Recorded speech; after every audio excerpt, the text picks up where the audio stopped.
할렐루야. 아멘. 오늘도 말씀을 깨닫는 지혜와 응답받는 기도의 은총이 우리에게 넘치게 될 줄로 믿습니다. 아멘. 여러분, 오늘 말씀은 이렇게 시작합니다. 선지자들과 선지자 학개와 이또의 손자 스가랴가 이스라엘 하나님의 이름으로 유다와 예루살렘에 거주하는 유다 사람들에게 예언하였더니, 이 학개와 스가랴가 등장해요. 학개와 스가랴가 등장하는 때는 언제냐면 성전 건축이 중단된 이스라엘 백성들에게 하나님께서 이 학개와 스가랴라는 선지자를 보내서 성전 건축을 다시 권면하시고 그들에게 힘을 더하십니다. 이 성전 건축이 왜 중단되었었죠? 하나님의 일을 열심히 하려고 하는데 누가 찾아와요? 성경에 대적이 찾아왔다라고. 그리고 그 대적들이 자기들도 이 한 발 걸쳐서 성전 건축에 손을 보태려고 했죠. 손을 보태려는 이유는 그냥 신전을 짓는다니까. 이게 믿음으로 그 일에 동참하는 게 아니라 신전을 짓는다니까. 이 또 우리의 삶을 윤택하게 해줄 또 하나의 신이다. 그냥 이런 마음으로 그들이 동참하려고 했던 거였죠. 여러분, 그래서 우리가 하나님의 일을 열심히 하려고 하는데 고난이 찾아오고 좌절할 때 하나님 말씀이 임한다라고 우리가 말씀을 나눴어요. 하나님은 살아계신 분이죠. 지금도 우리 옆에서 우리를 도우시고 우리에게 말씀하시는 분이십니다. 그래서 우리가 하나님 뜻을 따라가지 못하고 이 삶에서 허우적거릴 때 말씀으로 우리 사명을 깨닫게 하세요. 여러분, 고난을 만났을 때, 문제를 만났을 때 하나님 말씀 듣기를 기도해야 되는 거예요. 하나님 말씀 듣기를 기도해야 돼요. 우리가 아무리 고민해봐도요, 답은 나오지 않아요. 주님의 음성을 들어야 합니다. 우리가 이 수학 능력 시험을 보면은 그날에는 그 시간에는 뭐도 안 합니까? 주변에서 공사도 안 하고 하늘에는 비행기도 안 날아가요. 왜냐면은 그 소리에 뭐 하는 거예요? 국어 시간과 영어 시간에는 이 듣기에 온전히 집중할 수 있도록 온 나라가 배려를 하는 거죠. 여러분, 우리 인생도 그래요. 세상에 이 소리에 귀 기울이고 이 세상 소리가 그냥 켜지게 살아가면요, 여러분, 하나님 음성에 우리는요 제대로 귀 기울일 수 없어요. 하나님 음성이 들려오는데 어떻게 들려오는 거예요?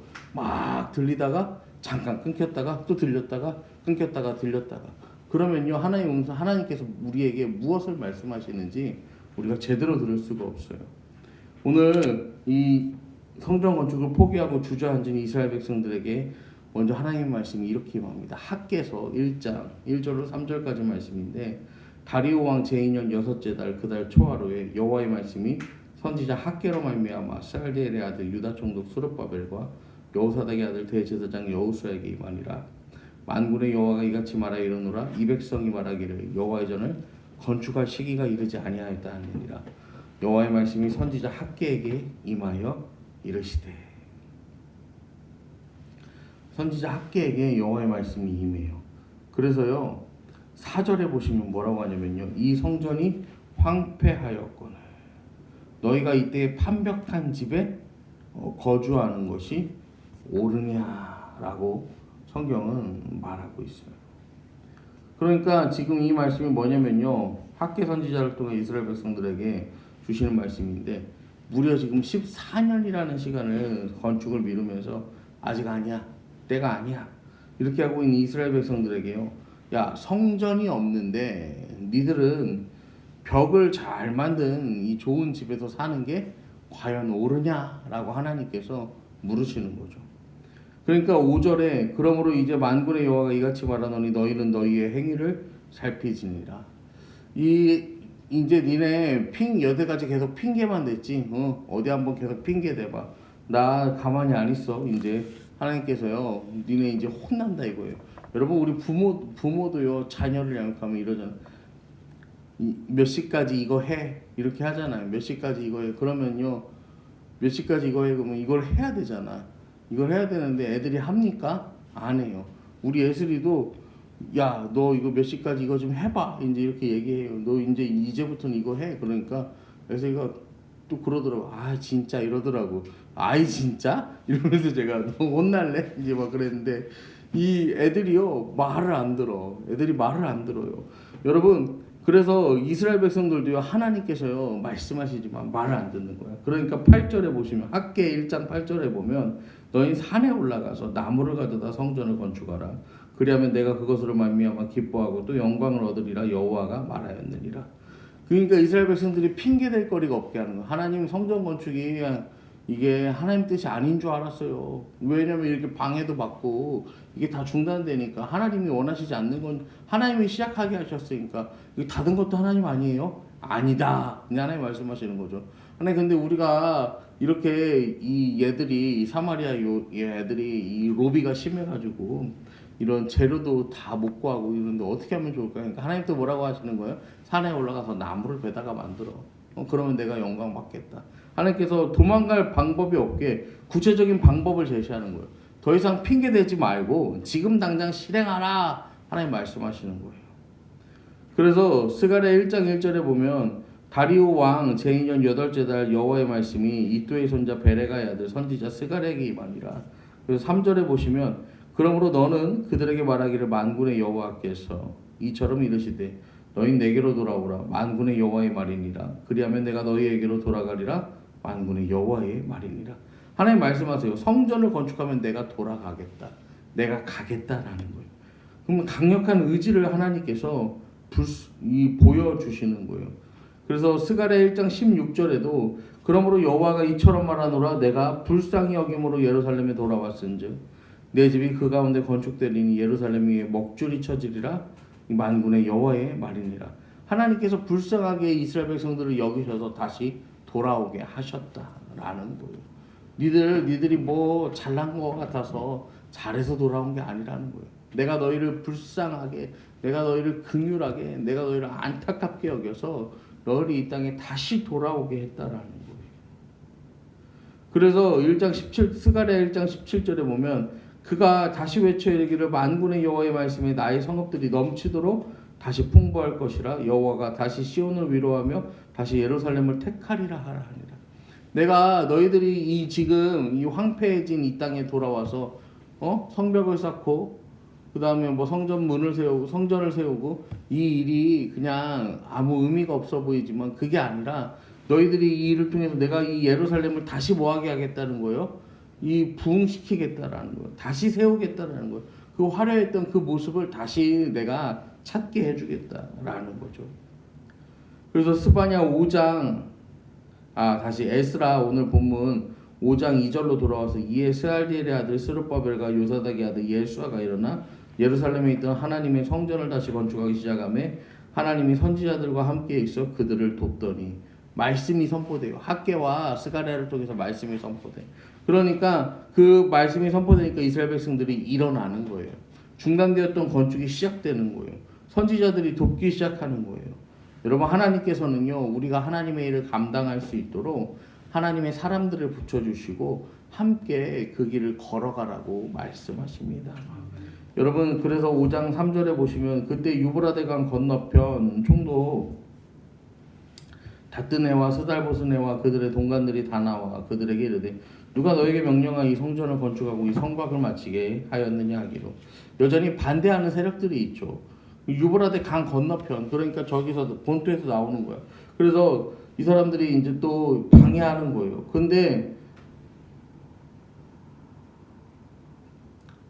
이렇게 말하면은 죄송합니다 이렇게 굽히는 게 아니라 이 에스라 5장 4절 5절에 보시면 우리가 이 건축하는 자의 이름을 아뢰었으나 하나님이 유다 장로들을 돌보셨으므로 그들이 동이 공사를 막지 못하고 이 일을 다리오에게 아뢰고 그 답장이 오기를 기다렸더라.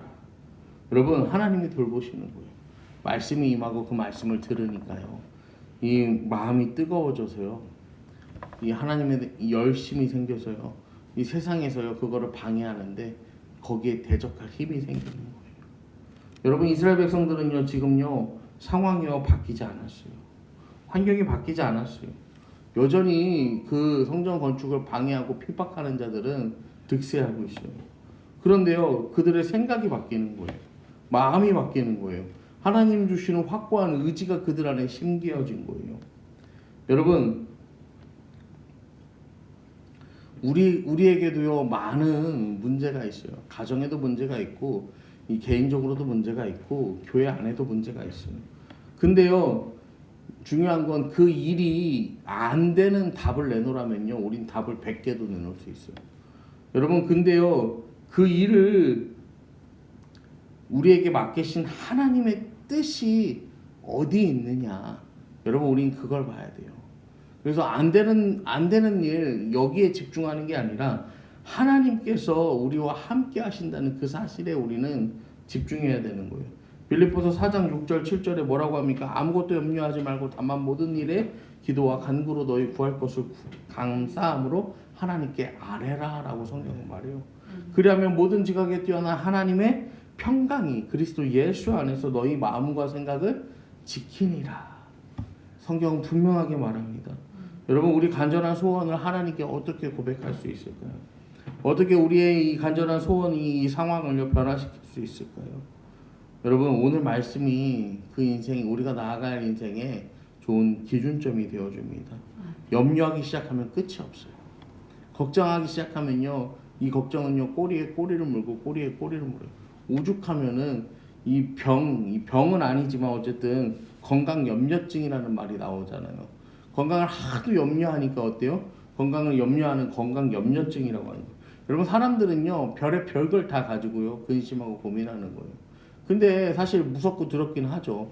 내가 이런 증상이 있는데 이게 뭐 이상이 있는 거 아닐까? 여러분, 근데요, 사람은요, 꼭 그래요. 우리가요, 그런 거 걱정하는 건 맞아. 근데 육신의 염려를 하는데 우리가 영적인 염려는 또 안 해요. 육신의 염려는 조금만 내가 이래도 바로 찾아보고 긴가 아닌가 막 이러는데, 영적인 그 약도 먹고 막 그러잖아. 근데 영혼의 염려가 찾아와. 그러면 뭐예요? 기도해야 되는데 기도 안 한단 말이에요. 영혼의 염려가 찾아오면 약도 먹어, 말씀도 보고 기도도 해야 되는데 우리가 영혼의 처방은 또 내리질 않고요, 가만히 있는 거야 그냥. 여러분, 하나님께 감사하시길 바랍니다. 아멘. 영혼의 염려가 찾아오면 감사하세요. 감사하면요, 내 생각보다 더 뛰어난 하나님의 평강이 우리에 임해요. 그 내 생각보다 더 뛰어난 하나님께서 우리의 마음과 생각을 지키세요. 아멘. 여러분, 환경과 고난을 하나님이 확 놀랍게 변화시키지는 않지만 그 환경과 고난을 만나는 우리의 생각과 마음을 하나님이 지켜주십니다. 아멘. 오늘도 하나님이 맡겨주신 이 하루, 하나님의 우리에게 허락하신 사명으로 살아가는 하루 되기를 함께 기도하시고 하나님께 나아가실 때 오늘도 하나님의 그 도우심이, 하나님의 역사하심이 저와 여러분의 삶 가운데 충만하기를 이 시간 간절히 기도합니다. 아멘.